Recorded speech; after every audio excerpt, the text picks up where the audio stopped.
Allô, je pars tout de suite avec les connaissances essentielles sur la phrase. Bien entendu, ce sera à vous d'en faire l'écoute à la maison.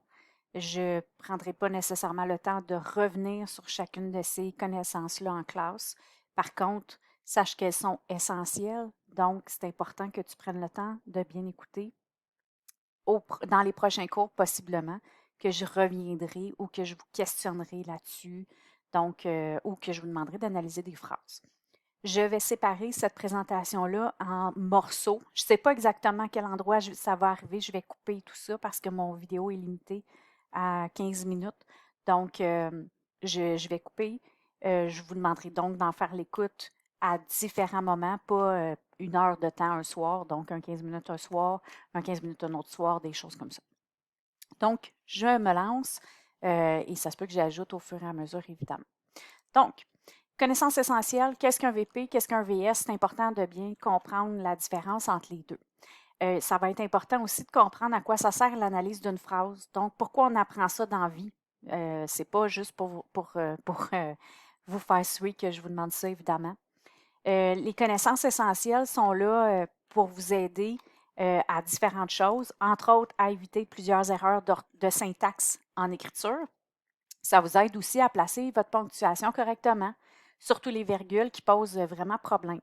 Et la syntaxe, la ponctuation, c'est le critère 4 en écriture et on se rend compte en vieillissant que c'est là que c'est très, très pénalisant pour les élèves. Des élèves qui ont des difficultés sont en échec parfois à cause de ça. C'est aussi pour éviter les erreurs d'accords, de verbes conjugués puis de participes passés, en plus des erreurs d'adjectifs attributs. Fait qu'on s'entend que ça, c'est dans le critère 5 si vous avez des difficultés dans votre conjugaison, dans les accords et tout ça, ça peut être aidant, bien entendu. Bien sûr, ça nous aide aussi à corriger beaucoup d'autres erreurs que je nommerai pas toutes. Donc, nos critères 4 et 5, bien entendu, mais on n'oublie pas qu'une phrase bien construite aide le lecteur à suivre. Donc, quand on écrit, on est auteur, on est scripteur, il faut qu'on soit capable de transmettre adéquatement notre pensée à la personne qui va nous lire pour ne pas être pénalisé. Donc, c'est bien important que le message se passe bien. Une phrase, qu'est-ce que c'est? Bien, c'est comme un morceau de casse-tête. Chaque morceau doit s'imbriquer l'un dans l'autre pour former un ensemble cohérent. Donc, c'est pour cette raison-là que j'ai mis un casse-tête avec groupe sujet en bleu, groupe verbe en jaune et GCP en rouge. En fait, c'est en rose habituellement quand on fait notre analyse de phrase. J'ai mis un morceau de casse-tête vert parce que ça arrive qu'on a certains groupes de mots qui sont sans fonction, donc qui ne font pas nécessairement partie ni du sujet, ni du prédicat, ni du complément de phrase. Donc, vous voyez qu'il y a différentes façons de nommer, là, groupe sujet, le sujet, groupe verbe, prédicat et groupe complément de phrase, seulement complément de phrase. Il y a différents types de phrases que vous avez vues et appris depuis que vous êtes à l'école. Certaines de ces phrases-là peut-être vous disent plus quelque chose que d'autres. Donc, je vais quand même faire un retour là-dessus. On a la phrase graphique, la phrase syntaxique, la phrase de base, la phrase autonome, la phrase simple, la phrase complexe, la phrase matrice, la phrase subordonnée. Vous voyez que, ouf, ça fait beaucoup de choses. Donc, il faut bien comprendre notre français. Les connaissances essentielles, évidemment, il faut qu'on soit capable d'analyser une phrase avec la phrase de base, donc sujet, prédicat, complément de phrase. Les connaissances sur la matrice puis le VPVS, ça aussi, il faut qu'on y revienne, puis connaître les différentes subordonnées. Même si c'est compliqué, je vais quand même y aller. Parce qu'à partir de deuxième secondaire, la subordonnée relative, entre autres, rentre au programme. Et quand on est plus vieux, bien, on a d'autres types de subordonnées qu'on apprend. Donc, on va s'y attarder. Donc, on commence phrase graphique. Qu'est-ce que c'est? Bien, le mot graphique, c'est pour indiquer en fait que c'est visuel. Donc, visuellement, ma phrase commence par une majuscule et se termine par un point. Donc, j'ai une phrase graphique à partir du moment où j'ai une phrase comme ça, un ensemble de mots qui commence par une majuscule qui se termine par un point. Est-ce que la phrase est nécessairement bonne, bien construite et tout ça? Non, mais si elle commence par une majuscule et elle a un point, elle est graphique. Bien entendu, ça ne veut pas dire que parce qu'on fait ça, on n'est pas pénalisé. Par contre, quand on analyse, on va souvent se dire OK, je vais analyser une phrase graphique, donc de la majuscule au point. Phrase syntaxique maintenant, qu'est-ce que c'est? Le mot syntaxe, en fait, réfère vraiment à l'ordre des mots dans la phrase, donc, et à la façon de constituer notre phrase. Donc, une unité syntaxique autonome, généralement constituée de deux éléments obligatoires, le groupe sujet ou sujet, et le groupe verbe, qu'on appelle aussi prédicat, puis éventuellement des groupes en fonction complément de phrase. Donc, une phrase syntaxique réfère à des unités qui vont s'imbriquer. On a obligatoirement un sujet, un prédicat dans une phrase syntaxique. Dans une phrase simple, on va trouver deux parties, le sujet et le prédicat encore une fois, groupe sujet, groupe verbe. Donc là, il faut être capable de trouver notre sujet puis notre verbe. On va dire que c'est une phrase simple, justement dans le cas où je n'ai pas plus que ces deux éléments syntaxiques-là. Troisième, parfois, complément de phrase, mais je n'ai pas deux fois, par exemple, deux sujets, deux compléments de phrase, deux prédicats. Donc, une fois seulement, même s'il y a plusieurs éléments, si j'ai un verbe principal, donc un prédicat et un sujet principal, ben à ce moment-là, on va avoir une phrase simple, donc constituée simplement. La phrase de base, c'est probablement ce que vous avez entendu le plus depuis que vous êtes à l'école. Pourquoi? Parce que notre phrase de base nous assure de bien écrire, bien comprendre une phrase et bien l'analyser, évidemment. Donc, une phrase de base, c'est une phrase qui sert de modèle pour analyser les phrases qu'on va écrire. Donc, quand j'écris, je me réfère au modèle de base pour vérifier si ma structure fonctionne.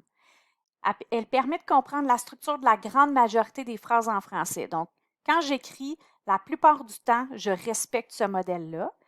Quand je ne le respecte pas, je dois être capable d'identifier ce que j'ai fait pour quand même l'écrire correctement. Donc, les éléments et l'ordre de ces éléments-là est vraiment important.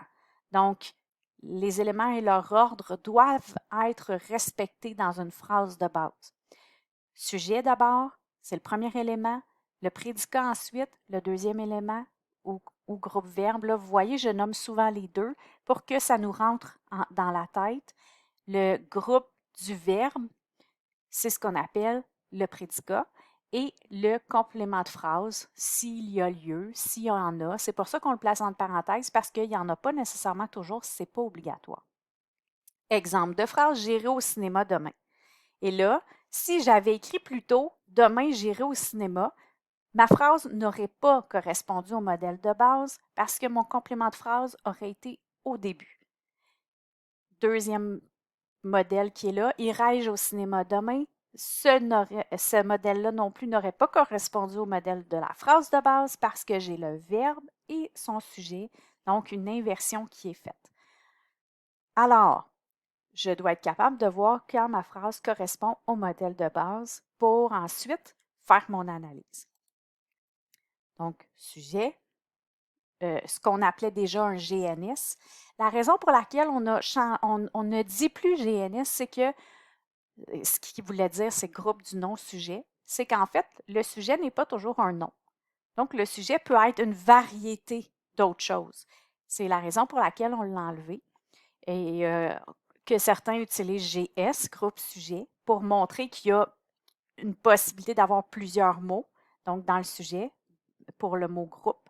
Même chose ici, le groupe verbe, ben, c'était pour montrer que c'est le verbe qui est au cœur de ce groupe-là, mais il y a souvent plus qu'un mot qui est attaché au verbe.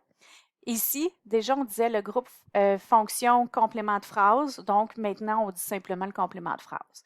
Donc, c'est important de bien comprendre ces notions-là. Ça fait partie de la base qu'on a vue il y a longtemps.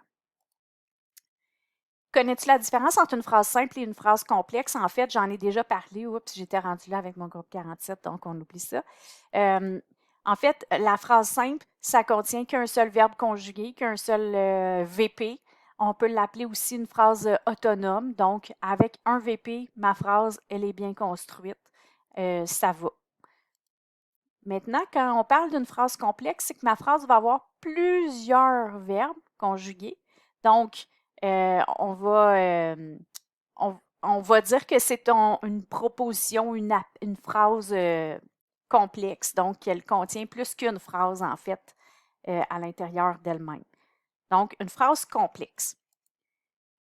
La phrase simple, un verbe conjugué. Ce verbe-là doit absolument être un VP. Ici, complexe, il peut avoir 2, 3, 4 verbes conjugués. Donc, à ce moment-là, elle contient plusieurs phrases. Déjà, on disait des propositions. Donc, c'est important de bien comprendre la différence. Simple, un verbe conjugué, un VP absolument. Je suis une phrase simple, j'ai mangé une pomme. Donc, ici, mon verbe principal, c'est « est mangé ». Donc, c'est le verbe « manger » qui est dans un temps composé, au passé composé. Ici, j'ai 2 verbes. La pomme que j'ai mangée était délicieuse. Donc, vous voyez, j'ai 2 verbes, mais j'ai une seule phrase. Donc, une seule phrase, en fait, autonome. Par contre, je pourrais en faire 2 avec cette phrase-là. Bon, je vais continuer. Je n'irai pas dans le détail de la matrice subordonnée ici.